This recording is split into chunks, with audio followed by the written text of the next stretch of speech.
It's August 5th, 2020, 7 p.m.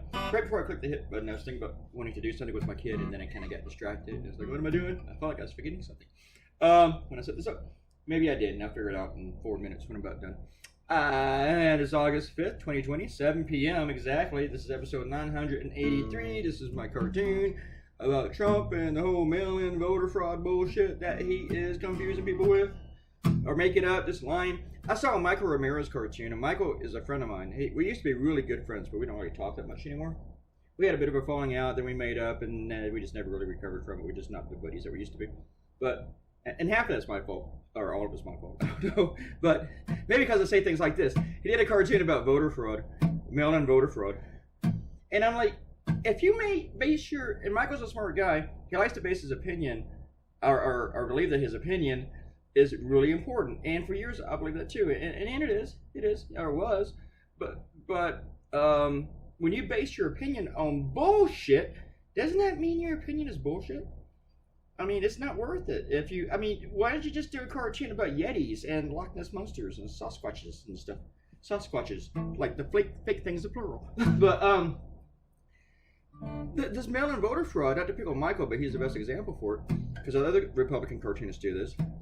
But it doesn't exist, really. It is widespread voter fraud does not exist. And usually when they bust some election officials carrying ballots that they're not supposed to carry around, recently in New Jersey, they busted these 4 guys for possessing ballots that did not belong to them, which is illegal in New Jersey. They're like, oh, well, cases of voter fraud. That's not voter fraud. That's election fraud. There is a difference. And even there, the safeguards caught them. It's not widespread. But now Trump says, I'm okay with mail-in voter fraud if the state's run by a Republican. Especially like Florida, where they've always cheated for Republicans.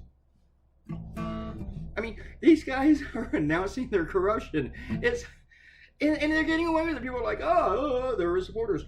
They don't care. He's like, Nevada can't do mail-in voting, but Republicans can because they've been doing it for years. They've been doing it for years in other places too, okay? And Florida's not your shining example where they don't fuck shit up. Seriously? No. I wonder if my neighbors can hear me when I get into this. Haven't heard a complaint yet. They haven't even complained about the smoke alarm, which goes off every time I make bacon.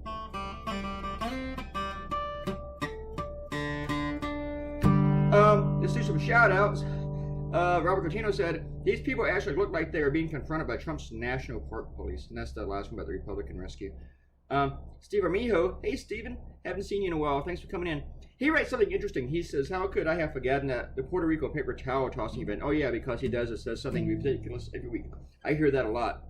Whenever I bring up something in the past that he did like even a year ago, but especially like 3 years ago, like that one, people are like, I totally forgot about that bullshit. Because he does something new every week.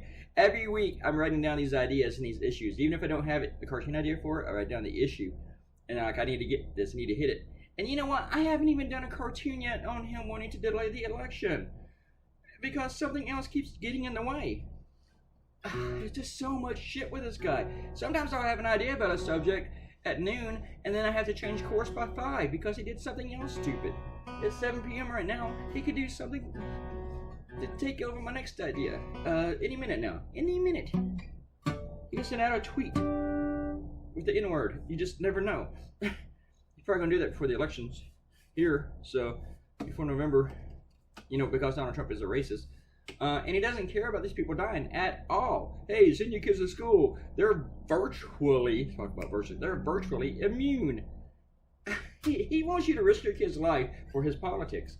I'd say fuck you if somebody tells me to risk my kid's life for their politics. I am not that tribal that I'll kill my kid for you, for your little fragile ego. Goodbye, everybody. I will talk to you on Thursday. Bye.